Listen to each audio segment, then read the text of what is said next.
Are looking live at CHGO Bears After Dark on a historic night in the history of CHGO. Why am I getting laughing in the background? My head of context. It's really not that historic. It's historic. It's just another night. It's not just another night. Oh, I'm sorry. It's not just another night. You are here. Your wife Jenny is here. Carmy's here. Herb Howard's going to be running through here. Joey's producing. Oh, you're really putting the pressure on Herb. Yes. I mean, this is, by the way, this historic night is presented by DraftKings Sportsbook, America's top-rated sportsbook. Download the app and use the promo code CHGO when you sign up. And yes, we are having a holiday party tonight. It's very festive. Braggs has brought in some tasty things. Some whiskey. There you go. Little Crown Royal to start the show. Never a bad thing to do. It's a party. Things could get a little bit ugly here. I did tell Braggs that I haven't eaten anything today, so this might get weird. No food. You're weird. So drinking on an empty stomach might not work well for me, but we're going to see. We're going to find out. That is a very, very dangerous situation. But, I mean, we got to start with the very good news. I think it's good news. Maybe it's good news. I'm actually conflicted if it's good news. But it is good news that Justin Fields is good enough, feeling good enough, that he is practicing in full. That is a good thing. The franchise is healthy or getting healthy. Is healthier. How's that? Franchise player is getting healthier. The franchise still has a lot of ailments right now. Should we start calling him the franchise? Seriously. I'm not ready to do that. He is the franchise. I'm not ready to do it. Well, I'm ready. I know. I'm not. I'm in the minority. I'm the one that reins things in. If I'm the pessimistic. If he's not the franchise, who exactly would be? I don't think anybody is right now. Okay, I know. Carmi always brings the level-headed perspective. Braggs, let's call. I hate level-headed. Sorry. I'm so sorry. Why don't we just straight? I'm calling him the franchise. Justin Franchise Fields. How's that?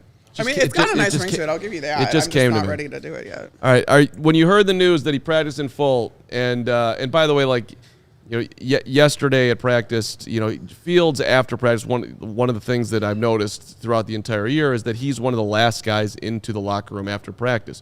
That's because he's hardworking. Justin Fields, he's hanging out. I mean, we don't get to see it, so I don't exactly know what's going on. But I think he's you know, working his chemistry with his wide receivers, and then he's one of the last guys in there. And so yesterday he was one of the last guys in again. I'm like, you're either getting treatment or you're. I was gonna say it's also probably treatment. He could be getting treatment, but he walked in. He was holding his helmet in his left hand. I'm like, that's the side that you're injured on. That's probably a good sign. Like, it seems to me like you are at least moving towards playing, and then today he's practicing in full. As long as Aaron Rodgers is playing, I'm fine with it, because I just didn't really have any interest in the Fields versus Jordan Love matchup. That didn't give me any juice. If Justin Fields is facing off against Aaron Rodgers, who I despise, who feels like he's at the end of his rope with Green Bay, maybe the end of his rope of his career, as I'm predicting, and Carmi continues to push back on me on that, and that's fine. She knows a lot more than I do as far as covering this beat on the NFC North.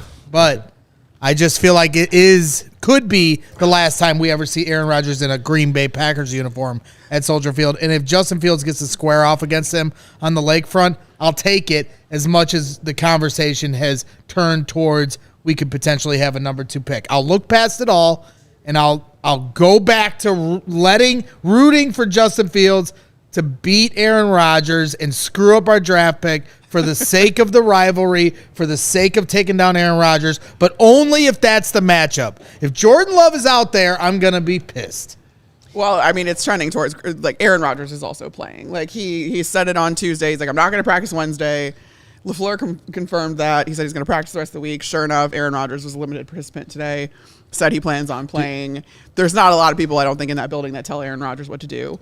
So, no, I mean, like, I agree with you. And I will say that, like, I'm not closing the door on this being the last time Aaron Rodgers is in a green and gold uniform at Soldier Field. I don't think he's retiring, but I think that there is a possibility that he gets traded by the Packers. Even $40 million dead cap hit, be damned. But I actually love that possibility for both Green Bay and for Rodgers. Like, I think that's what should happen at this point. Let him be the miracle guy going to Denver or somewhere where he can finish out his career not in Green Bay and the Packers. If I was a Green Bay Packer fan, which I'm not, which is, by the way, we're going to invite on Matt Peck in a second because I want to have a Packers Bears conversation. But doesn't it make sense at this point that he shouldn't be there anymore? I don't know if it makes sense necessarily. I mean, still, like, a $40 million cap hit is sizable. Teams have done it. Like, I pointed this out. Like, Matt Ryan's cap hit was very similar for dead cap hit. It was similar for the Falcons. But for, I don't know. It's Aaron Rodgers. He's not going to go out like this. That's kind of something that I'm certain of. Really? I'm pretty like, I don't know. He did say today, which this was interesting too, which also leads me to believe he's not going to retire. Is he was like, yeah, I mean, I understand that this is a business, and if Green Bay, like, he left the door open for Green Bay to sit him in favor of starting Jordan Love down the stretch, given that they're not mathematically eliminated, but they might as well be. They got like a 3% chance to make the playoffs. Remember when the Packers were 3-1? No, I don't, quite honestly. Remember when the Bears were 2-1? That being said, they've actually had like kind of weirdly similar seasons, but yeah, go ahead. That being said, him saying that kind of leads me to believe that he's secure enough of, like, he's going to come back. He realizes that if he's going to play next season, that they're not going to get a good look at Love before they have to pick up his 5th-year option or not. So he's like throwing them a bone, which is very graceful and very zen of Aaron Rodgers to do. I feel like he'd do that. Feel like he's not going anywhere. I think that'd be more seamless if it wasn't the Bears this week. I think Rodgers still wants to have that moment where he, is sticking it to us like he does every year. I said it before. I think this is a huge compliment to the Bears that Aaron Rodgers is going to fight through multiple injuries to play them and to and he knows how much the defense will give up, let him get 40 points and make him look real good too. Yeah, but the Packers defense, this is the other conversation I want to have. Yeah. Because, Justin Fields starting. Yep. Justin Fields starting. What Justin Fields are we getting, though? Because you have to think that with his injury, they're going to pull back on calling the arsenal of designed runs that they've developed for him. And, like, is him sticking in the pocket really that much safer, though, behind a line that's still in flux? I am one of the line's defenders, the offensive line defenders. Like, I think that they have not played as badly as people think. I just think there's been a lot of inconsistency, which is the case when you shuffle around players so much. But if Justin Fields goes out there and he is not the running threat that he's been to take advantage of this Green Bay defense, is it worth putting him out there? Yeah, I mean, So right. The whole thing is 17 carries is not going to happen. I'm extremely nervous about it. And I think as a logical Bears fan, that's really where you should be. The Philadelphia Eagles last week against the Green Bay Packers ran for 363 yards. Mike Sanders had 143 of them. Rushing. They ran. Jalen Hurts had 172. 72. Hold on. No, Hurts. I'm sorry. 157. 157. I was going to say that's Justin Michael Fields Vick. was 178 against Miami. And that's what it was. Well, he broke Vick's record, which was 130. So he rushed for 27 more yards in the most by an Eagles quarterback ever. Okay. Vick's was 172, I believe, and Justin was as an Eagle. I'm sorry, as an Eagle. So, and that was back in. You're good knowledge, good clarification. We're covering all our bases. But just as an Eagle, he set the Philly record. Right. He ran 17 times, 9.2 yards per carry average, which of course is Justin Fields, elite Lamar Jackson quarterback-esque, and it's like. Nobody wants to see Justin Fields doing that. Right, exactly. But that's how you would take advantage of this Packers defense. And that's the only way that he's going to be able to keep up with Aaron Rodgers putting 40 burger on this Bears defense. And that's the thing that scares me about putting Justin Fields in any of these games, whether it's the Packers or the Eagles coming up after the bye or the Bills or the Vikings or even the Lions. Justin Fields is a winner. He's tough as nails. He's proven that time and again. He's proven it now by trying to play on Sunday. But he's also will not be denied as far as trying to win the game. Yeah. And when the defense is giving 40 points up, he's going to try to score 41, whatever that takes. Right. And that includes running out of the pocket and doing different things. They might not call quarterback design runs, and they better not call 18 of them. But he's still going to try to run out of the pocket, scramble and drills, all that, and He's do gonna play things football, on his man. own. He's going to play football. He's going to. He's going to try to win the game. Yeah, and That's I mean, it was like which- I get what is Eberflus supposed to say in this situation, but when he was asked directly about this on Wednesday, like if Justin plays, like would you consider his safety in pulling back on the design runs, doing all that kind of stuff, and Eberflus was like, I mean, we always take into account quarterback safety, and we always try to do that, and I was like, well, you put him in harm's way a lot. As far as the design runs that you called and the amount of them that you called, so much so that he did get overrun, right, got injured. I mean, before the shoulder injury, he was cramping. So like, there's a lot. I don't know that. I trust the staff. I do. But like, again, I think the competitive nature takes over not only for Justin, but for the coaching staff, because coaches just aren't wired like that. Well, and because they could say, all right, we're going to try to develop you in the pocket the rest of the way. And as soon as he goes down 14-0, he's going to say, forget that. You have Darnell Mooney hurt. All you have is Chase Claypool, who he hasn't developed a chemistry with yet. And now they're down 14-0 trying to just throw the ball. That's when he's going to start saying, screw it, I'm going to do it on my own. Yeah. And that's where I have my concern. I saw somebody say this would be Justin's NFL broken hip Ohio State game. All right, there was much more at stake, though, for him to play through a broken hip at Ohio State. Right. That was in the playoffs, right? This is not the playoffs. Listen, he played through cracked ribs. He played through a bum hip. He almost got killed against Washington. No one. And what's up, Ravi? See you, brother. I have no doubt that he could and would, given the option, play through this. Literally, no one is questioning his toughness. No one is questioning. What's the word? What am I saying that no one else is questioning? No one is questioning that this is also dangerous. That there is inherent risk in playing him. I think the Bears are obviously having conversations. They know that if he put him out there, they're taking stuff on. But let me go back to that in a second, because I want to rewind. There's a reason why we have an open chair today, because we are having a holiday party and there's a zillion people from all the CHGO shows here. So we're going to be rotating some people in. And before we can kick the Fields thing completely into the ground at some point before the end of the show. Corey Wooten's joining us, by the way, at 6:15. Just want to give you a heads up on that. Say what? Woot will be here at 6:15. Joey, I probably forgot to tell you that, but yeah, okay. And by the way, Joey does a phenomenal job. Can you talk Joey now just, like, rolls when with the there's punches. Oh, okay, yeah, come on over here. There we go.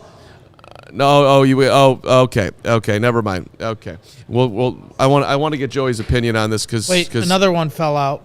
No, he knows what he's doing. Don't you worry. Good. Quiet. Okay, all right. So I just want to go around the panel here because everybody here grew up a Bears fan. Is that correct? Yes, Bears fan. Okay, Joey, did you grow up? Before we have to bring in a fourth thing, so we don't have the whatever. Did you grow up hating the Packers as a 20-some-odd-year-old? Did I grow up hating the Packers?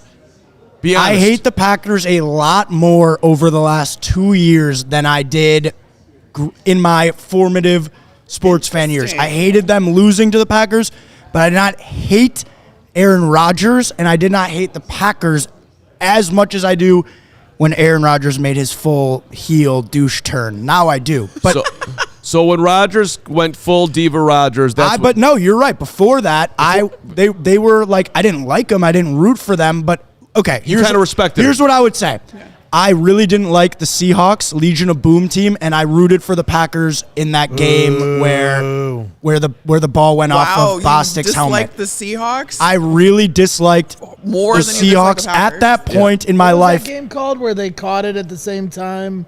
That was the Fail Mary. The Fail Mary. I'm talking about the one where the ball, the onside kick went off Bostic's face, and they went to the Super Bowl. Hilarious. So, okay, I hate the Packers. But I do hate the Packers now. And I work here, and if Matt Peck hears me say that, I'm not going to be allowed to do the bull show anymore. That's why I do hate the Packers. There you That's go. why we're going to bring on resident hater Peck in a second here. So did you grow up hating Green Bay? I did. You did? I did. I mean, it's softened over the years. And I will say that I always respected Aaron Rodgers. I didn't like him, but as a player, you can't deny that he's one of the best to quarterback this game ever. Right. But growing up in my formative years as purely a fan before I started working in the industry, I hated green and gold in every context that it came in, regardless if it was actually the Packers or not. Oh wow. Okay. Yeah. No, okay, that like so I real. was diehard. For anybody that questions me too, like the fandom, fandom has been beaten out of me given my profession, but like I was as diehard as they come. Like anybody who grew up with me will know that. Now, why did you hate them? Was it family passed down like we hate? Well, my dad's from Philadelphia, so it wasn't necessarily passed down. But it was it was much more of a rivalry when I was growing up. Like, was it? I think so. I feel like there was the one Randall Cobb year, and outside of that, like it's never really crisscrossed. I'm talking like the 90s, like the You're going all the way back. Yeah, like when I was like coming into football consciousness in the late 90s, like this was a rivalry. And it did go back and forth. And then there was the 2011 NFC Championship. Yeah. And then that really solidified everything. And Lovey really brought the rivalry kind of back towards us because he made the statement, our goal is to beat Green Bay. Yes. And he backed that up for the most part as head coach of the Bears, especially early on with some of those dominant defenses. Because aside from that little moment with Lovey, Green Bay has taken us to task year in and year out. We just haven't been good. So, like, right. I mean, they weren't good in the 90s either. Yeah. I'll be clear. Listen, but Packers were. I was at the NFC Championship yeah. game when Cutler blew his MCL out. That sucked. I was at the Randall Cobb game. That sucked more. I've seen some tough Green Bay losses. I was at the I Own You game last year. Okay. So yeah. So it's really games that Green Braggs Bay. goes to that the Bears lose something. Like I go to every happens game, so that's not fair. So. Kidding. Listen. What was the point of the point of all of this is that you hate the Packers? No, so hating the Packers? I'm the elder statesman on the show here, and Ravi, by the way, I'm with you. Brett Favre should be in jail for the record. There's no. But regardless of that, for me growing up, it was Charles Martin with his hit towel. Yeah, that was before my time. And so it was, and that was like, but the Packers sucked. Like the Bears were so good, and just couldn't win in the playoffs because they didn't have a quarterback. But the Packers were like the lint in your belly button. Like they were nothing. And then you had this clown out there who threw down Jim McMahon and ruined his career in essence. I mean, I don't know if his body would have held up regardless of that, but that was like, that was just the absolute worst. And so you hated him for it, but they were like, it's like hating the 3-13 team. Like, who cares? And they didn't. The Bears just killed him every single year. The Bears didn't lose a game to him for me growing up until Don Majkowski went over the line of scrimmage and they credited him for a touchdown. That was the first time Green Bay beat us. I was like, because at that point the Bears were dominating the head-to-head and all-time record for NFL wins, and now we are tied, dead even. I was going to say, like whoever wins this game will be the all-time winningest franchise. But then after that, like the Bears have, since then, in essence, with the one blip of Lovey's defense rising up, still had Rex Grossman as your quarterback. Like we just haven't been on their level. So since Favre and Rodgers got there, which is now 1992, for me, a rivalry is like it's an actual rivalry. Like I hate a team that you're actually competing against. But you were still taught to hate them. Like, we were taught to. Right. All the players were still very much like, we just want to beat the Packers. We just want to beat the Packers. So Briggs, Urlacher, they were very into that. I never saw Brett Favre play. And 1 year, when I used to just go to one game a year, pick one game that I could go to, I wanted to see Brett Favre play, and we picked Bears versus Packers. My wife bought the tickets. And it ended up being the coldest game in recorded Soldier Field history. The coldest. Like negative 22 degrees. Oh. Literally, if you bought a pizza, it would freeze in your hand as you tried to eat it. Yeah. The beer would freeze in the cup.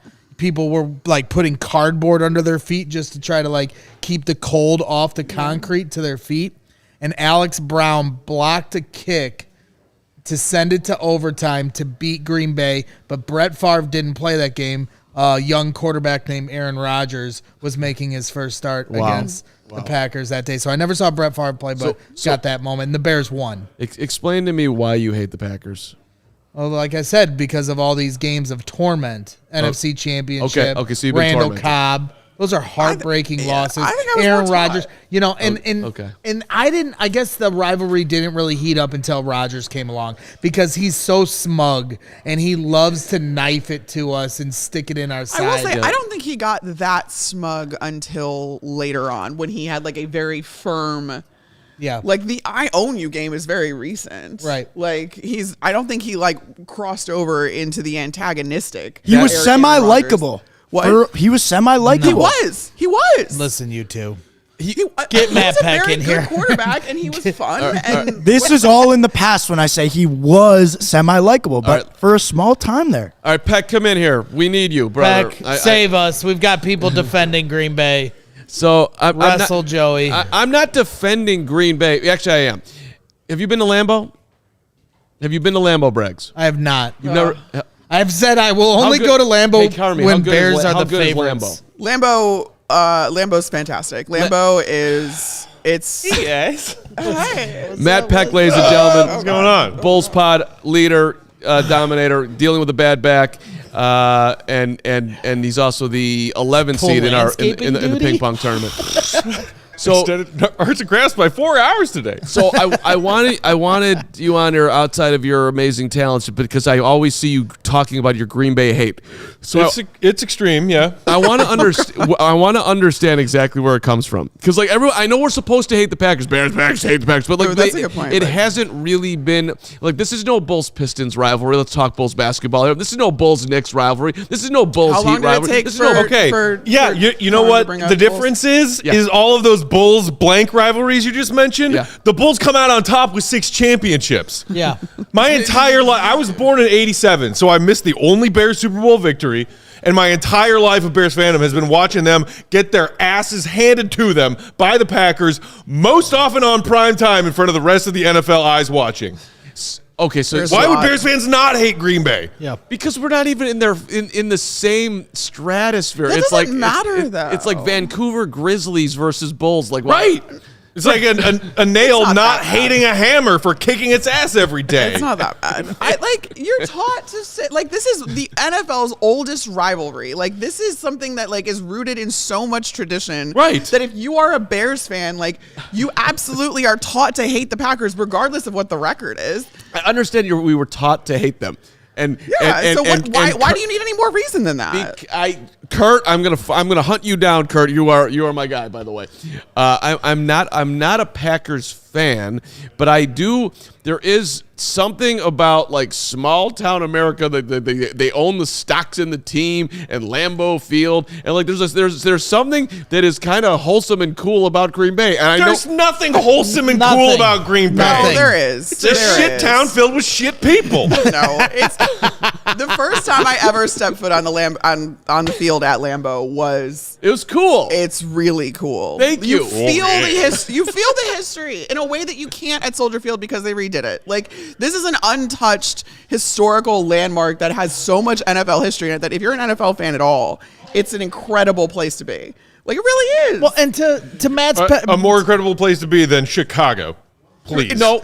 No, in the NFL. Yes, no. Chicago is my favorite city in the whole entire world. Right. But like Green Bay, like Lambeau Field, if you are an NFL fan, is like NFL Mecca. Like would you, It is. Hey Peck, if I could give you, I'll give you tickets. You can go to Lambeau to see the Bears, or just a regular game. Take I the ain't Bears. going there.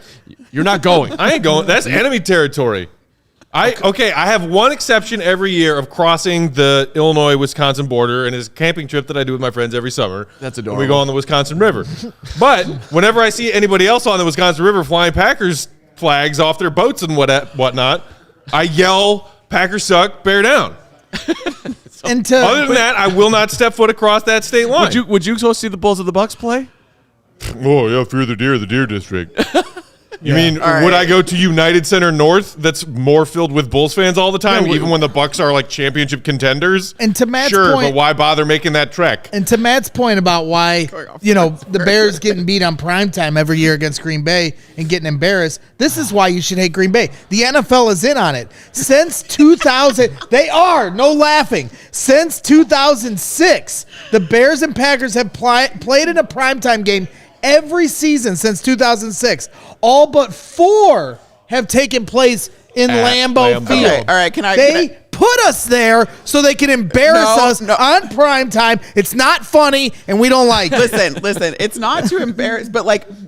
not to embarrass. Let me say We're this, embarrassed. and don't come for me on this, though. But I'm coming. Bears fans are very, very easy to antagonize, and because there are so many Bears fans, networks want to put the Bears on prime time. Yeah, but where's the fair split? Because since 2006, because they're going to get 4 times it's at Soldier Field. Every other time it's at. But I you're going to I don't know what complain the about it math. online. You're going to watch the game. You're going to give them clicks and engagement and all of those things that the NFL wants because the Bears fan base is one that is not fair weather and they will stick by their team, good or bad, which is a wonderful thing. But networks know that. That's why the Bears are on prime time so much. They're a founding franchise. They're very traditional, and they have a shit ton of fans. So like same here, same in Chicago. We get 5 primetime games a year. That's what I'm saying. The Bears do. The Bears. So like people are going to pick on the Bears because it gets them engagement. but hold on. Let's talk. I'm gonna do the Carmy roll back to Carmy. They're not doing it because Bears fans are reactionary. They're doing it because Chicago's the 3rd biggest market, and we watch exactly football. What I'm saying. They're going to they want to antagonize this fan base because it's big. It's not about antagonizing. No. We just watch. They want the ratings. That's what. Yes, exactly. So it's 13-4. We're making the same point here. No, in the last 17 years, it's 13 Packers, Lambeau, 4 Bears home games. That is unfair. They know they're going to watch because this fan. It's not even about watching. It's a competitive disadvantage. It's a competitive advantage towards Green Bay. Okay, so the NFL's in on it. Both teams have to play on primetime. I'm just but he's saying that they get the home games. This is actually I never thought about this. Have you thought about this over there that they actually are trying to troll the Bears by putting it by giving the home game? It's the opening or is it night, just because it's cooler at Lambeau? I don't know about that. I think it's just like give the Packers the home game if it's the one in primetime. Well, because she's saying, because Lambeau is just so cool. It is. Well, yeah, and they have a Hall of Fame caliber quarterback, and they're they're not a big market team, but.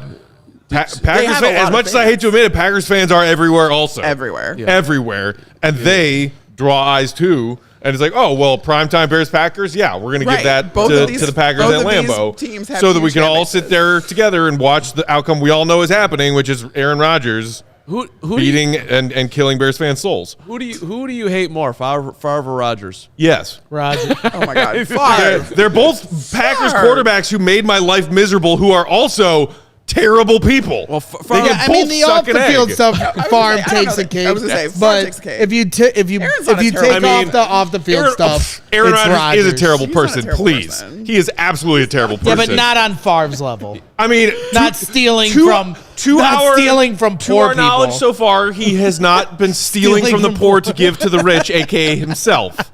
But his resume is also pretty terrible as far as a good human being or a bad human being. And for the record, just because Favre has been out there for a while now doing different media hits and promoting different brands, he's been fun to talk to. It just sucks that he turned into this. Oh, come on, man! You had to be doing this, and now I can't. I don't know that he turned into this. That's. I know. I didn't know. He just got caught. Stuff. I did. He just got caught. Correct. That's fine. He's probably been doing this for a long time. Yes. I was under the impression that he was a decent guy. It's like, oh no, you're stealing from the poor. Yeah, the Jets reporter that he was like. Okay, right.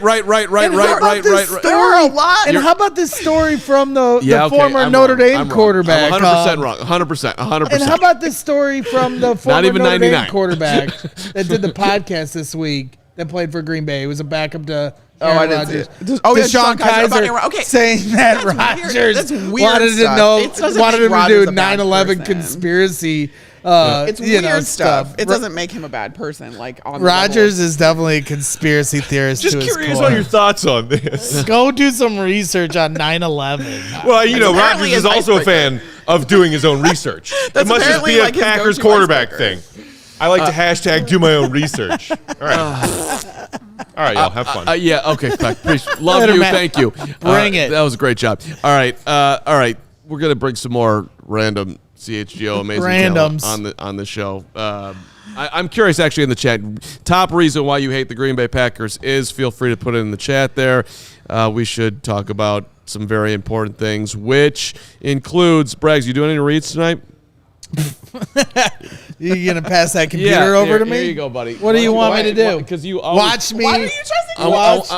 I want to get ahead of the curve. Why don't you tell everybody about Greenridge Farm? Man, let me tell you about Greenridge Farms because they do. Greenridge Farm supplies our tailgates, which you guys should all come to this Sunday. Bears Packers tailgate on the corner of Roosevelt and Michigan from 8:30 to noon in Greenridge Farm. Every tailgate has supplied us with amazing food for all the gang there. So let me tell you about them. Greenridge Farm is a Chicago local meat and cheese company offering you a better how do I scroll? Are you serious? Well, I mean, what? All right, Hit the arrow button if you can't do it that way. Yeah, I mean, well, where did you get? I wasn't Now I've listening to you, lost so I don't know it. Now where I've lost it. All right, I got it. Thank you. Nope, I got it.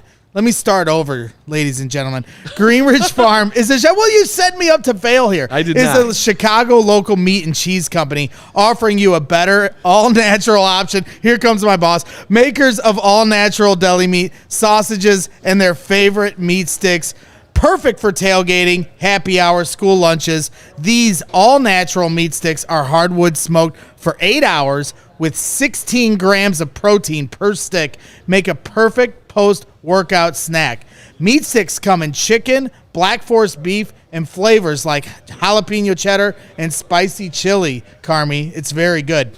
Haven't tried them yet? You don't know what you're missing. Delicious because they are made from recipes generations in the making, and being all natural, they deliver a fresh and flavorful alternative at snack time. You can always find them in the refrigerated section at Costco, Sam's Club, or in your local Chicagoland grocery store. Right now, when you order any 3 meat products at greenridgefarm.com and include a pack of meat sticks in your cart, those meat sticks will be free simply by using code CHGO at checkout. That's how we do it. All right, good job. Did I do it? You did a great. You did it. You did it. You absolutely positively did it. I'm sorry with the scroll. You can have this back. Pass that back to me. Kevin Head of Content is here, but He saw me doing an ad read, and he immediately came over to shut us I heard down. that Carm was firing off bad takes. So Oh, I had to no. Firing them off. Yeah, you actually, Carmi you are and gonna be mad Joey at are me. talking You are about gonna be mad at me. respect for Green Bay. It's just like we're getting off. Also, I will say Green Bay is a really good franchise. It's just very well run. Before The front office really likes working there. They're a good franchise. I just want before we get to screwed up all of this that, whole Rodgers let me just tell you thing. about Game Time. It's the hottest new ticketing site that makes it easier than ever to score the best deals on tickets, sports, concerts, shows, anything you want to go to. Game Time's got it. Which, by the way, right now, if you want to see the Bears and Packers play, they got their flash deal going on. Behind end zone section 353, which is a great end zone seat if you like an end zone seat. $296 for 2 tickets. If you want to just get one, it's let's just do that in half for you. That would be $148. And I recommend, of course, waiting towards Game Time. That's why Game Time. Let's go. Live the dream. Behind home plate, in the end zone, floor seats, anywhere you want to sit, Game Time's got it. Download the Game Time app. 15 million people have done it. Probably 16 million by now, because why wouldn't you? And if you love CHGO, you're going to love Game Time, and you can support us by buying your tickets through the link in the description. Game Time, the only place you should be going to get your tickets. We love you. All right. Hey, Kevin. What's up? Why do you hate the Green Bay Packers? I want a logical reason. Tell me. Why wouldn't I hate the Packers? Because you don't do everything. I that have watched the Bears for the last 30 years get pummeled by Brett Favre and Aaron Rodgers. But we're not on the level. It doesn't matter. Yeah, that was my point. Okay. Yeah, that was your point. Doesn't matter. You're taught to hate them. I have been sold a rivalry. A rivalry is when two teams are at least remotely on the level, not like one time in 30 years. That's all I'm saying. This is like what a Green Bay Packers fan would say. But yeah. You know, because I went to the University of Wisconsin, and That's another reason. Every friend I have up there says, we don't even consider the Bears a rivalry. We hate the Vikings more. Screw you, man. The Packers wouldn't even be a franchise if George Halas hadn't floated them the money. Bingo. The only reason you're still here Bingo. running your show out of Green Bay, Also, the only reason that place is on the map is because of George Halas and the Chicago Bears. Okay. I will say. I mean, I get when they diss the city that you feel it. Right, But- and these two teams play each other twice a year. That's I it. understand. I was in You- College Station at Texas A&M. We play the Lions twice. Do you a year. hate the Cardinals? No, Yes. I don't. Yes. Why do you hate the Cardinals? Why do I hate the Cardinals? Yes. The St. Louis Cardinals. St. Louis St. Cardinals. Louis Cardinals. Talking to Cubs fan number one over here. I am in trouble with that. You really just like you hit the Plinko board correctly with that one because it is similar in that the Cubs and the Cubs have been rarely on the level. Yeah. But and the main reason why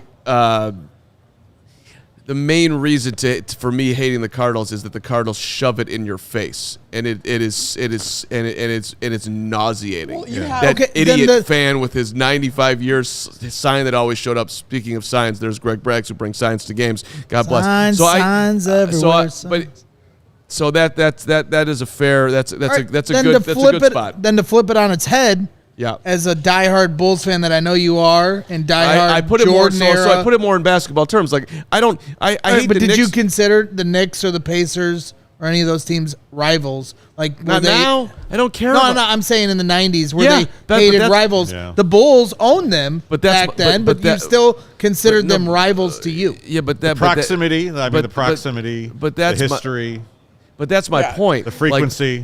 So the frequency is my point though too, because like I was at College Station this weekend, Yeah. Texas A&M. They played LSU. They sang an entire song about hating Texas. They don't even play Texas anymore, but that's still rent free. Right. Rent free. I was like, you guys know this is pathetic, right? Because they don't even. So like that's still a rivalry, Right. despite the fact that they don't even play And each other. to compare that, the Bears fans as they walk through the tunnel to go to the South Lot Gate, chant "Green Bay sucks." It's tradition. I was there for when you're LSU, by the way, walking through the Joey. tunnel. You I wasn't chant there for "Green Texas Bay A&M. sucks," and it echoes through the chambers of the tunnel right as you're walking up to Southgate, where the Walter Payton and George Halas statue are. And we chant it even if we're not playing Green Bay, even if we had just lost to Green Bay, we're still going to chant it as we leave, as per tradition of our hatred. The Red Wings and Blackhawks do not share a conference anymore. I'm going to continue to hating Hate the Red Wings for the rest of the time. I'm in a tough spot here. Number one, I'm not Because your necessarily. argument makes no sense. You're Yeah. just saying stuff to say stuff. You're stupid. No. I'm not. I am making the point that a true rivalry is when two teams are competitive, but no. No, I think No. it's rooted more in history and tradition than it is. Yes. Okay, there's a- on- Like, do you hate the Canucks anymore? No, but that was a pretty awesome rivalry between the Blackhawks Right, and but Canucks that's the point. for No, 3-4 years. No, I don't. Do I hate That the was a Ca- fleeting thing. It was different from what the Packers and Bears are. It's different from what the Cubs and Cardinals are. And It's the different from the all-time Blackhawks and Red Wings. and the all-time franchise wins being tied really just Yeah, highlights yeah, that like, we whole might not have fact. been here They for are the NFL Bears' institutions. They are division rivals. Yeah. They play each other Dallas twice a year. Lombardi. Yeah. Bears, Packers. Also, there are a lot of Packers Yes. fans in Chicago that like are antagonistic of Bears fans. Yeah, And no, if you're 100%. if you're 100%. 20 years old, all you know is the Packers dominating the Bears. But if you're 60 years old, you lived half your life with the Bears dominating the Packers, and now the Packers dominating the Bears. It's You been go on a long vacation to stretch. Wisconsin, you interact with people who are Packers fans. You go to school in Wisconsin, same thing. Like, Yeah, no, I got it. They I got give it. us free tickets to go to their baseball games. I got it. Hey, Kevin, what's a cooler stadium, Soldier Field or Lambeau Field? I mean Lambeau, but Oh, okay. So that's a nice professional. Wait till we have Arlington All right, Heights, buddy. Yeah, that's fine. All I right, won't have okay, the we can move off history. this. I think we've beaten it to death. Do you want? gonna be Hey, great. Kevin, do you want Justin Fields playing on Sunday? yes, absolutely. Yes, absolutely. Really? Yeah. What happens if he gets hurt? That'll get better in the offseason. What happens if he has to have surgery and he misses OTAs and he's out for many? That won't happen. That won't happen. Brad, back. You don't know that's not going to happen. Reckless fools. Well, putting this out there in the universe, I'm very uncomfortable with it. Well, we've On been behalf of the through it Bears. here in Chicago with different Right. stars. So Like, would that not be we have to something be? that would happen in I mean, I would I'm not hope being that the reckless game with plan's it. a little bit more conservative. I would hope, but Does that make sense though? Hey, Justin, go out there and play 50%. No more Darnell Mooney. Then he says that you are the Bears in the ping pong rivalry versus Nick. Ouch. It's true. At this point, it's true. By the way, Will Gottlieb Would lied you to say all that- of us. I want to call out Will. I asked everybody for their ping pong. I asked people of Peck for their ping pong talents. Will said he's a 16 seed. I'm walking up. I'm watching him warm up today. The dude's like Andre Agassi at his prime. You can come over here, Will. No. Would you say that you have a rivalry with Nick in ping pong? I 100% have a rivalry with Nick in ping pong. I hate Nick. Did that not just He's prove our point of rivalries? You know, prove what point? If you're the Bears in the rivalry and you don't win ever against Nick, I've beaten Nick. I'm not the Bears. a better towards Green ping Bay. pong Let's player. not- let's not- He's cooler. you just said you were He's the better Bears. looking. He's got it all. Oh, well, no, you got He's younger. He's younger. He's Much, better much looking. younger. He's got his life together. Right, fine. I'm the Bears. He's Green Bay. I got it. That's. but it's a upsetting. rivalry. he's the best. You're But the it's a worst. rivalry. Yeah, you know, listen. Smart, If but I it's could trade all- places with Nick, I would. Okay, He's all right, very all right. good looking. That's fine. Okay, You are not. Okay, all right. I'm really happy to be on After Dark. You guys have done an amazing job all season long. Oh, Like, thanks. Thank every you. time I watch, I'm like, I want to be on that show, and it just Aw. hasn't worked out. And now I'm Here you are. so. Well, yeah. Yelling at Mark for We are. his bad takes. I think this might be our best After Dark. This. I'm. You guys have had a lot of good ones. This is. Is that question live, Joey? Oh my God, take it down. Yes. Yes, it is. You can't lie on injury reports. You can be fined for that. 100%. But then Tom Brady was always on the injury report for like 9 years, right? I mean, like rest. If that's the reason that you put a player on there for like rest. We got Woot. Okay. But yeah, you can't lie on Kevin, injury stay for reports. Woot. But And if I you're- want to ask you. I want to ask. We'll get to. Sure, absolutely. Don't make Corey Wooten wait. Why would we do that? That'd be You can't make Woot sacrilegious. Nah, make Hey, him wait. hey, Woot. I'm moving off this because we've been doing it for 45 minutes. But I just want to get your take. What NFL team did you hate playing against the most? The Packers. Yes. Players are in on the rivalry. I'm not- It's a rivalry. But when Woo was there, it was an actual rivalry. Like. It was competitive. We were pretty competitive against him, and Aaron Rodgers was not disrespectful to our defense. I'll tell you that. Well, okay, wait, Woot. So, like, when you first joined the team, I assume that you didn't hate the Packers when you joined the team. Well, like when you first get drafted. Yeah, like, when you first got hate drafted, him, you know you're going to the but Bears. You don't care about the Packers yet, right? Well, you kind of know because I went to Northwestern, so you know the rivalry between Green Bay and so Yes. we kind of knew that was. But coming. like, I want to know like how they like do they indoctrinate you like in like Packers hatred? They're like, we hate these guys. You need to hate them too. Like, what makes you as a player end up hating them?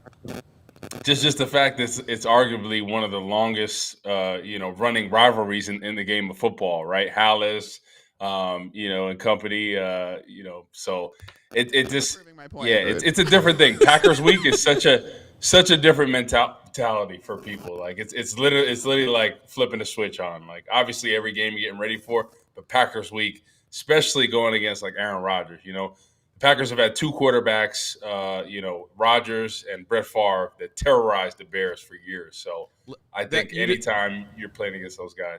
You just led me into a great one. We're going to play a game. Since 1992, Favre and Rodgers, the Bears have had 20 quarterbacks start a football game. All right? 20. Now, if Fields doesn't start on Sunday, it'll be 21. So let's start with Carman. We're going to go around the corner. We'll see who it falls on, who loses. Name a starting quarterback since 1992 that has started for the Bears. Carman, you're up. Jay Cutler. Jay Cutler is one. Jonathan Quinn. That's such a terrible strategy by you that you could have held that. And by the way, He didn't play against the Packers? You're wrong. I'm out. Oh, against the Packers? Against Green Bay. All right, I'm out. No, yeah, I'm going to give you a mulligan, and don't mess up the mulligan, because that just pisses Is me this off. starting or played? Starting Against Green Bay. Started against Green Bay. Carm's going to kill me because I already ruined the game. Mitch. Money Mitch. Money Mitch is won correct. the division against Green Bay. Don't hate. You already said Cutler? I did say Cutler. Cutler and That Mitch was are the first taken. one. Rex Grossman. Rex Grossman. Woot. Kyle Orton. Kyle Orton is correct. Carmi. Chandler. I don't like your strategies at all here. Chandler. Chris Chandler. Chris Chandler. Shouldn't be Chris this hard Chandler. this early in this game. Chris Chandler. Chris Chandler is incorrect. What? Ooh. Did not start against the Packers. Carmi, you're out. Braggs. It's Miller time. Jim Miller. Jim Miller is correct. It's easily correct. Go with Eric Kramer. Eric Kramer is correct. Continue on. Woot. Jim Harbaugh. Jim Harbaugh is correct. Next. Don't cheat or whatever you're doing. Caleb Haney. Caleb Haney. Ooh. You guys are going off the board unnecessarily. Caleb Haney is incorrect. You're out. We got Kadek versus Woot. Cade McNown. Cade McNown is correct. Woot. And then they're not related, but Josh McCown. Josh McCown is correct. Kevin. 92. 92. Brian Greasy. Brian Greasy. Hang on. I don't know if I feel good about Hang this. on. Hang on. I don't know. That is incorrect. Woot, you can win it right now. By the way, it's the easiest win ever. No one's named. But go ahead. Oh. All right, hold on. Okay. I'm drawing a blank here. Is it Todd Collins? Todd Collins is incorrect. You're back in. So I'm back in? Yes. Yeah, you're right. The most obvious. Yeah. The most obvious? Yes. Oh, Justin Fields. There you go. Thank you very much. No one named Fields. Ah, I got it. No. Got it, Woot, you can I counter. know. Woot, don't mess this up. There's a zillion names that have not been said that you should get. Okay. Don't make it too hard. It's a zillion. I know like know. 10 of them. I can't believe I messed this up. I can't believe you. I know. I messed this can't up. either. I'm drawing such a blank right now, so I think I'm gonna have to surrender. And, You're surrendering. Wow. All right. give the crown to Kevin. Here, in order. Jim Harbaugh. In order. Jim Harbaugh, Eric Kramer, Steve Walsh, Dave Craig. I assume this is in order. I might be wrong. But these are the names. Steve Senstrom, Jim Miller, Shane Matthews, Cade McNown, Cordell Stewart, Rex Grossman, Chad Hutchinson. I messed up. Who said Brian Greasy? Me. Yeah. No, I gave it to you. I didn't mess up. No, Brian, you didn't. No, you didn't. You didn't give him Brian I Greasy. didn't- You tried to eliminate Oh, me. see? And I was like, Look oh, at that's that. not Brian I messed Greasy. up. All right, well, The then game. Cade but didn't matter. Didn't matter. Brian Greasy, you won. Brian Greasy, Kyle Orton, Jay Cutler, Josh McCown, Brian Hoyer, Matt Barkley, Mike Glennon, Mitch Trubisky, Glennon. Justin Fields. So if anyone wants to watch a well-run Chicago Bears quarterback trivia game, I did one on the Chicago Sports Podcast earlier today with Luke Stuckmeyer and Lawrence Benedetto. Go watch that one. 'Cause This I one, didn't throw out. delete from your memory. It's officially a bad job, a loaf right here. My bad. Okay, I feel moderately better. Hey, Woot, you playing Justin Fields on Sunday? He's a full participant today. I think it just depends on the shoulder, right? If he can further injure it, I think you sit him out this week, right? But if you feel comfortable about There's him a small playing chance he can. and not injuring that shoulder, I think you play him. Because you'd like to have him continue that confidence, right, and just get the reps out there. But if it's going to further hurt his shoulder, I think you sit him out till after the bye week. Then you kind of reevaluate things. What do you think they're going to do?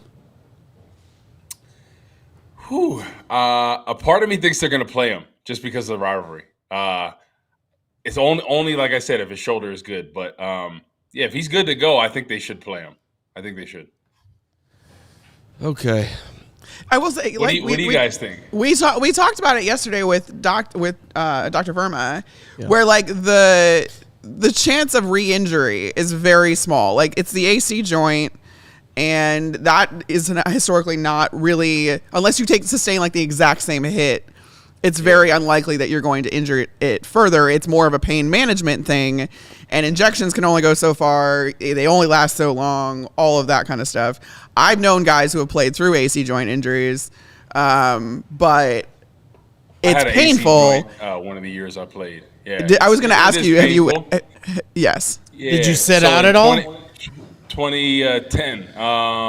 No, I didn't. Yeah. It's just a thing. It just feels so weird because like your shoulder blade, like that area, your lat feels like really weird. Like it feels like your range of motion is a little limited. You feel a little bit weak in that arm.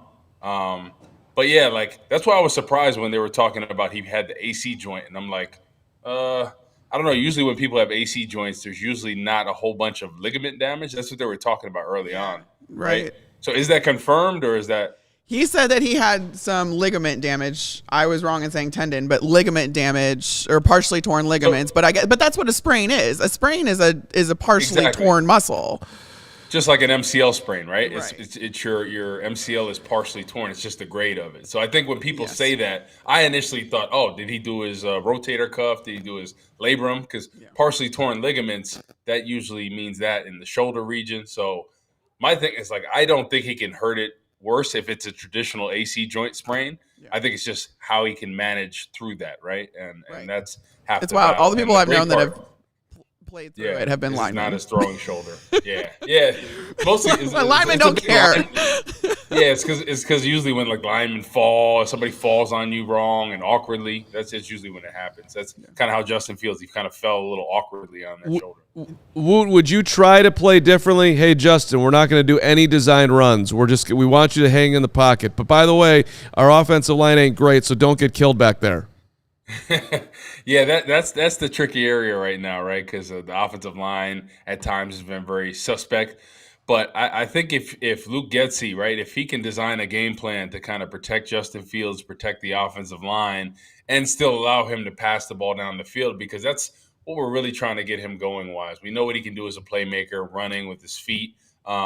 Maybe this situation where he tells him, hey, if you're running, make sure you get down right away. Don't try to get any extra yards. If there's trouble in the way, slide. Like, don't take these extra hits. So it's definitely going to be a different plan. They're not going to do design runs. And I think Luke Getsy really learned his lesson about certain design runs, because that was the kind of the knock the whole time. People are like, well, it's eventually going to get him hurt. So I think as a play caller, this is great for him if Justin Fields plays, just to allow him to change his game planning. Corey, I've hurt my shoulder too, laying them bricks, but I played through it.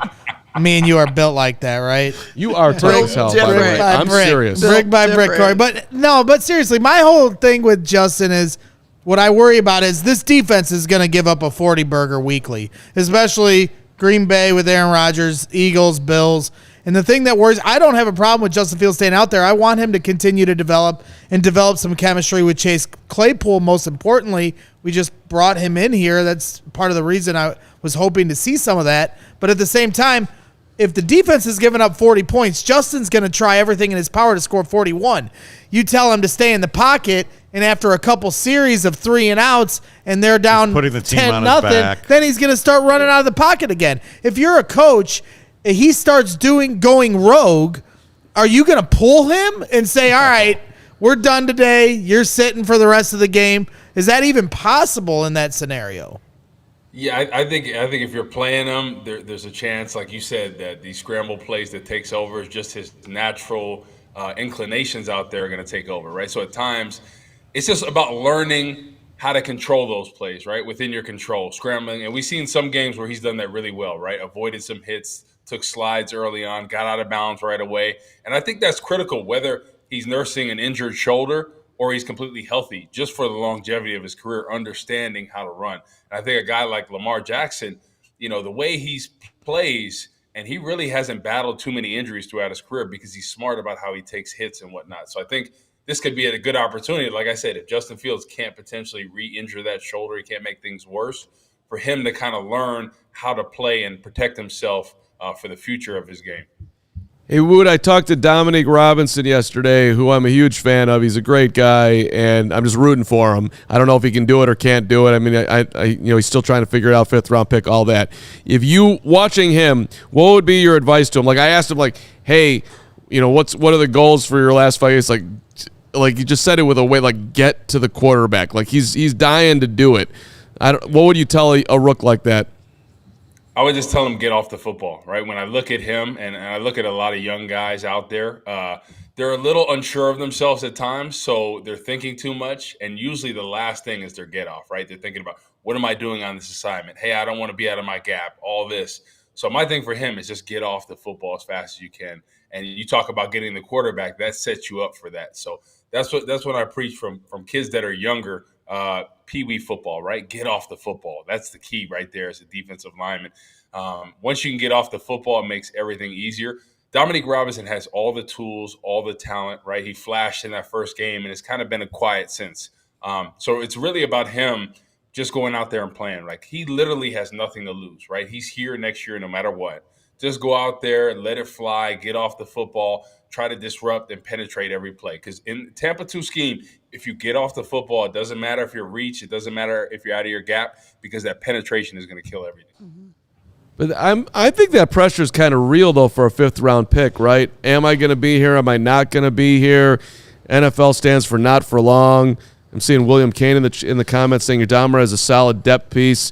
His career, we need a legit dude. And maybe he is just that, which would be sweet for, hey, as long as you can last in the league, that's great. But, I'm wondering, like, the real pressure of actually hanging in the NFL. It would be completely ridiculous to not feel that, right? Oh, 100. I mean, I was in a similar situation to him. I was a 4th-round pick. My first year, I was inactive like the first 6 games. Then I, was a rotational end and played special teams as well just to get on the field. And then my second year, had a knee injury, meniscus, and was active maybe 3 games that season. So going into that 2012 season where I kind of broke out, and ended up starting halfway through the year, they were talking to me about getting cut. They're like, hey, if you don't show, your worth and show what you can bring to the table, you're on the chopping block this year. So I knew going into that 3rd year, that was a big year for me. But every year matters, to be honest with you. It's not what you could do, what you potentially do, what you did last year. It's what you're doing for me right now. So I don't think there's any tie, especially a 4th or a 5th-round pick, 6th-round pick. It doesn't matter. They don't have any ties. You're not a 1st-round pick, so you don't get a couple years. Like, literally, nobody's guaranteed. I think they will keep him, because I think he has potential. But nothing in this league is guaranteed, especially as a later pick. He's a potential piece, and he's on a defense that doesn't have a lot of solid pieces right now. So right. You got to make sure.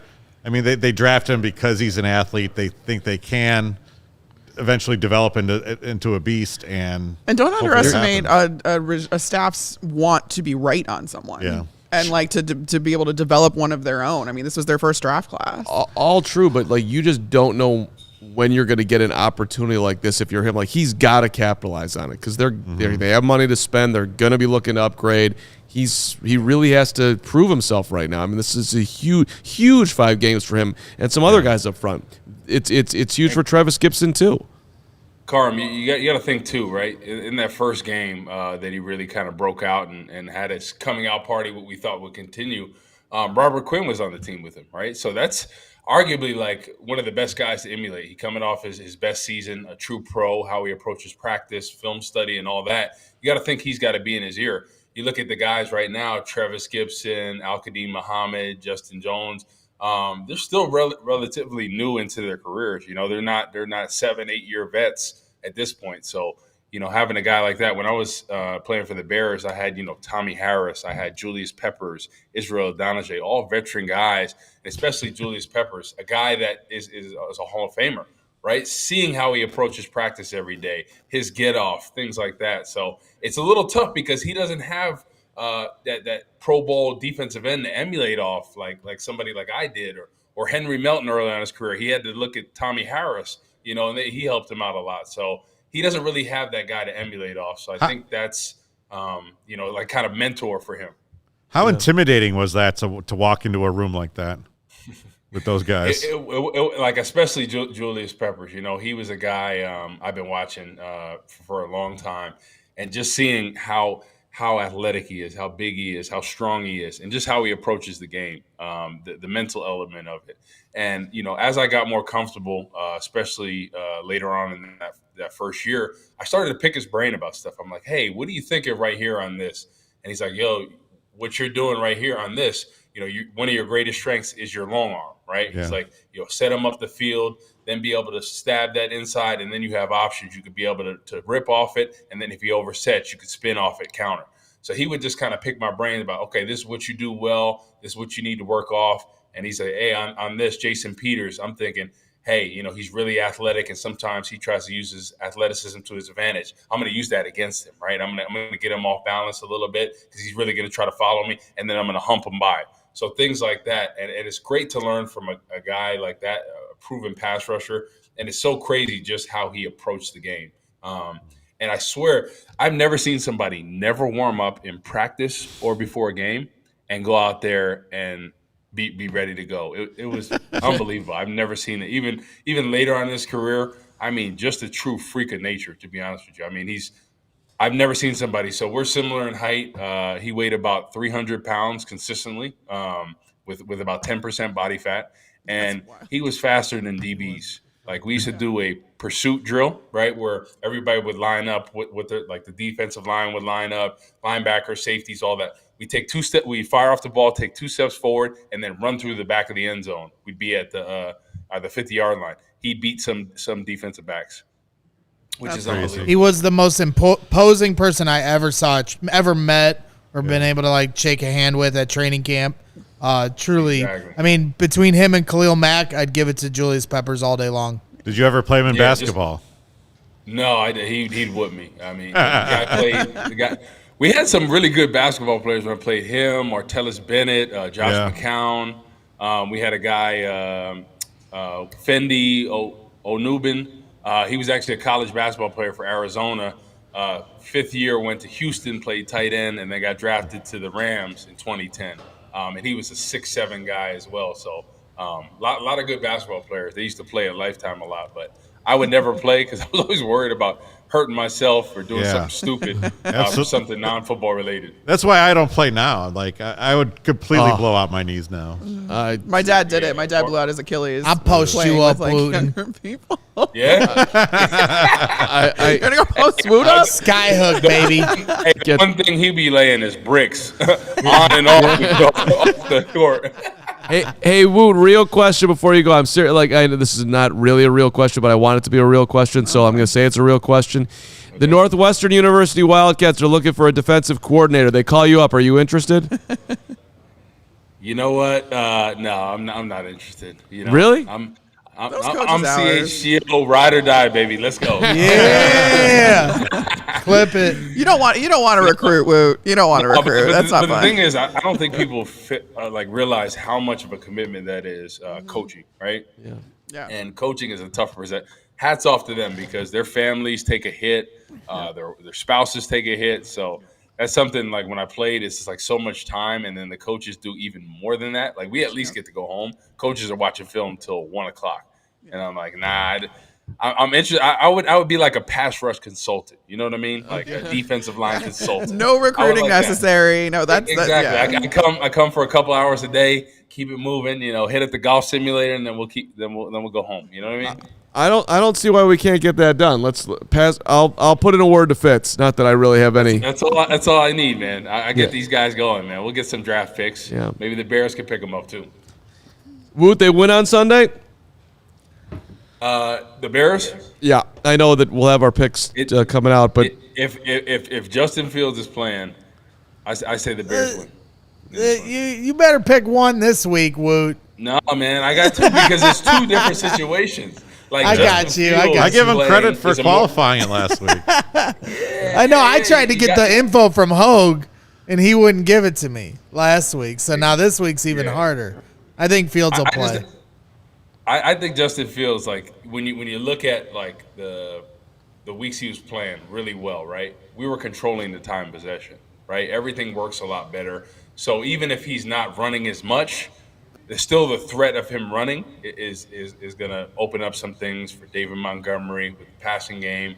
And you best believe if he has a lane to run, he's going to run. He's going to be smart about it. So I think Justin Fields is our quarterback of the future. I mean, I think when he gets an offensive line, when he gets another weapon, and we have a defense that can actually rush the passer and stop people, I'm telling you this. You can clip it. You can do whatever. I think he's going to be a top 5 quarterback in the league, and he can be next year if they do that for him. So it's up to Ryan Poles.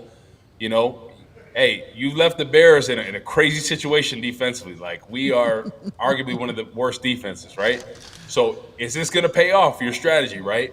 Draft picks and money, right? You got a lot of money, you got a lot of draft picks. Let's see how he's going to build this team around Justin Fields and how he's going to revamp this defense. Woot, you're the best. We're having this holiday party tonight. Sorry you're not here, but you've been a huge asset to CHGO. We all know this. And for me personally, it's just been awesome to get to work with you. So miss you tonight, but can't wait to see you Monday. Yeah, it's been awesome. You know, the only thing I don't like working is with Braggs, you know. Don't lie. You love it. Now I get to tell everybody we're friends. Yeah, well, you guys have a good one. Take it easy. We'll see you Monday, Woot.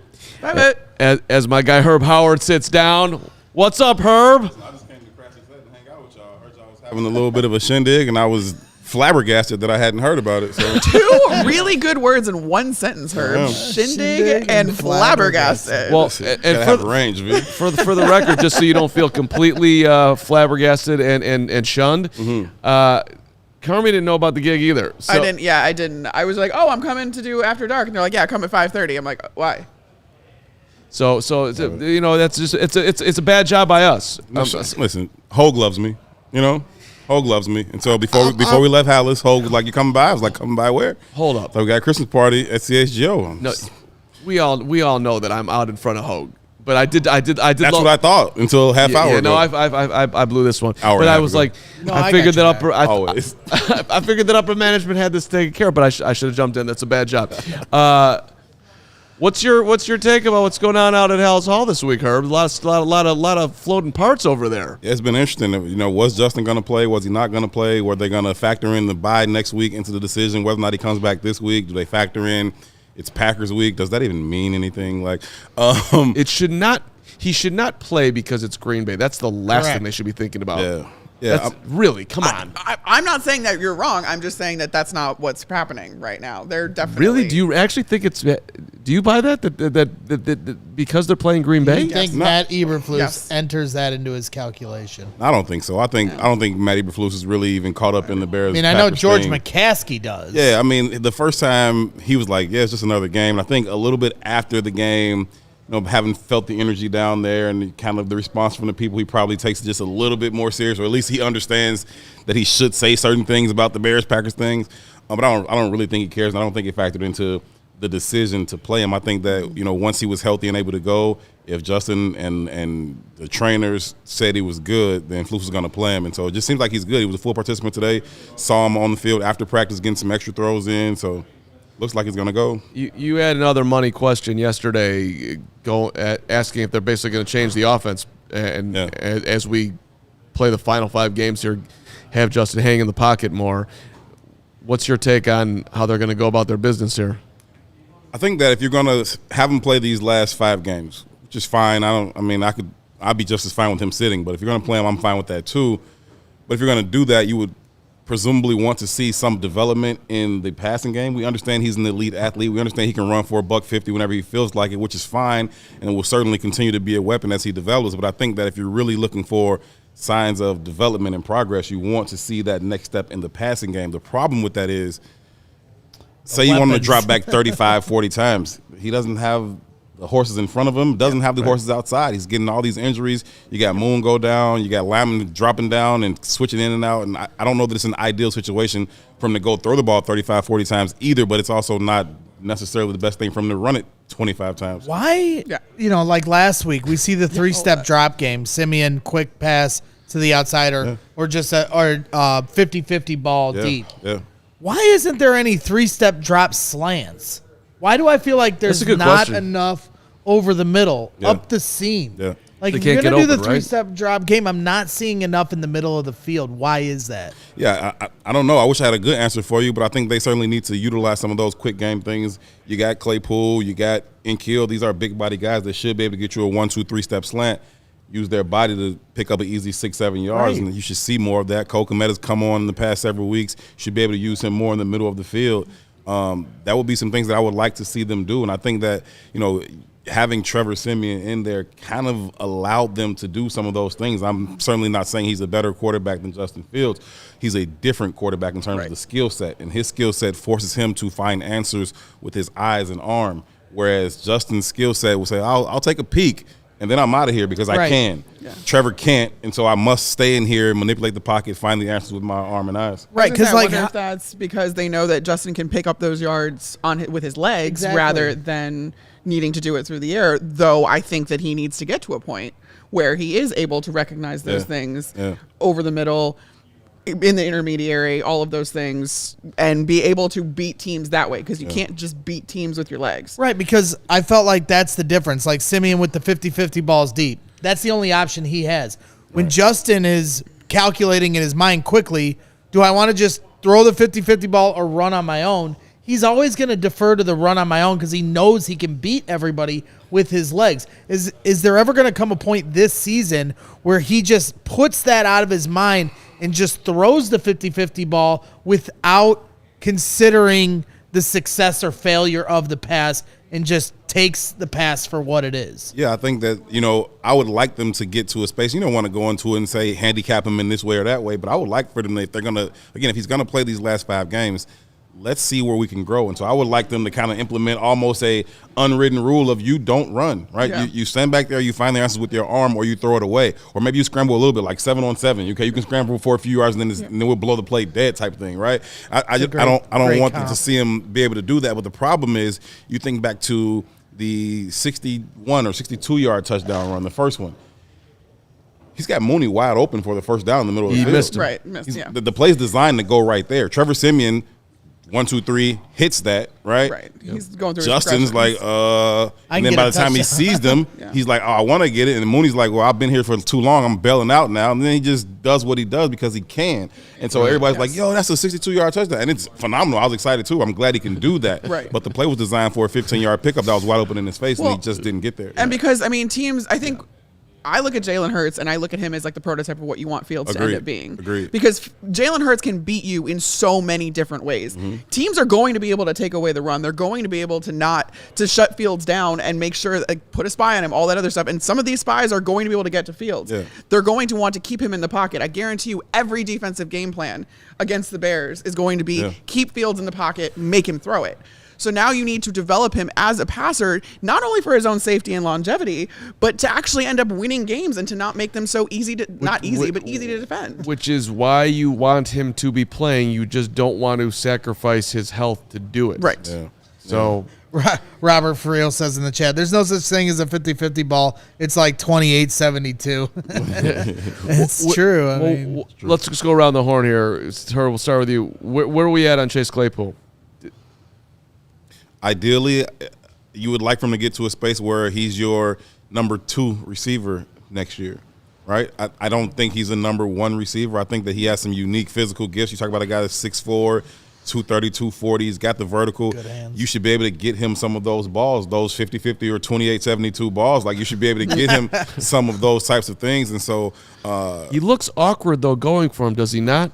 He does, but I think that he just his size and athleticism will give him the upper hand on most DBs. I mean, even on Sauce couldn't stop him from getting in position for those fade balls, and so you give him those chances, and that's going to help Justin too, right? Mm-hmm. Just the fact that you can't man up, you can't one-on-one my guy down there. So now you got to have a safety over the top that opens up the box, all those types of things. But still, I think at best, ideally, you want him to be your number 2. You don't want him to be your number 1. Yeah. I still think the number 1 receiver isn't on this roster yet. You can get a number 1 receiver, make Chase your number 2, and let Moon be your 3. Now you've got a formidable receiving core that can, you think look like some of these other teams when you talk about the Bengals or Rams that have real receiving cores. It's a bold take saying that Chase is going to pass up Moon.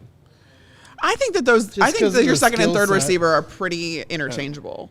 I don't think that it is as stark as like, all right, number 1 X receiver. Like from the way that formations are on the field. 2A, 2B, by the way. Go ahead. When the way the formations are on the field, like you identify an X receiver, and usually they are on an island on their own on one side of the formation, and then you've got the Y and the Z on the other side. So like you don't have to differentiate as much between the second and the third receiver versus your number one receiver. And I agree with you, Herb. I don't think the number one receiver is on this roster.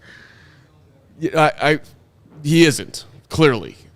If he is, then this team is screwed. You need a primetime talent there, which, as we get deep into After Dark here, and let me just mention our friends at FOCO. Best coverage for your favorite sports team, best outfits, best gear, FOCO, hoodies, slippers, signs, bobbleheads, everything in between. Check out FOCO for the perfect gift. FOCO, FOCO.com. Click the link in the description below. 10% off all non-presale items. Wherever they're ending up drafting. Actually, let me rephrase it in a different way. They get the 3rd overall pick. Mm-hmm. Are you drafting? Are you drafting to help Fields, or are you drafting to help the defense? I mean, to me, it's like BPA. you need. Yes. Yes. BPA, Right. Best player right. available. I mean, they have so many holes. Beggars can't be choosers. I'm still in the hope that wherever we end up picking, we're in a position to trade back to add picks. That's my dream scenario. If worst case scenario is we end up with Jalen Carter, that's a great worst case scenario to be in. I don't want to fall out of that worst case scenario. So, if they can trade back and then you're in a slot where it makes sense to take that wide receiver, Jordan Addison, or you're in that slot to take the offensive tackle from Northwestern, so be it. Yeah. But we won't know until whether or not they're sticking with the number 3 to 5 pick or if they're trading back into 9, 10, 11. I think that's a little deep. Like if they're at 2 or 3, right? And I find a cluster of players that you like, right? Maybe it's 5 or 6 guys, and you understand maybe a couple quarterbacks are going to go in those top 7 or 8 picks. You don't want one of those. So now you got your 5 plus those 2. Maybe we can go back to 7, right? Or maybe we can go back to 8 and still get a guy that we love, whether he's a D lineman, O lineman, or wide receiver. Right. If you got that cluster, then fine, you can move back, but don't move back so far to where you aren't going to get a guy that you absolutely love. I don't want to. The only way you move back that far is if you're getting a first-round pick the next year. Yeah, and you're entering the Marvin Harrison Jr. I still draft. think that you even to move back like 4 spots, you're going to need an extra first-round pick. Right.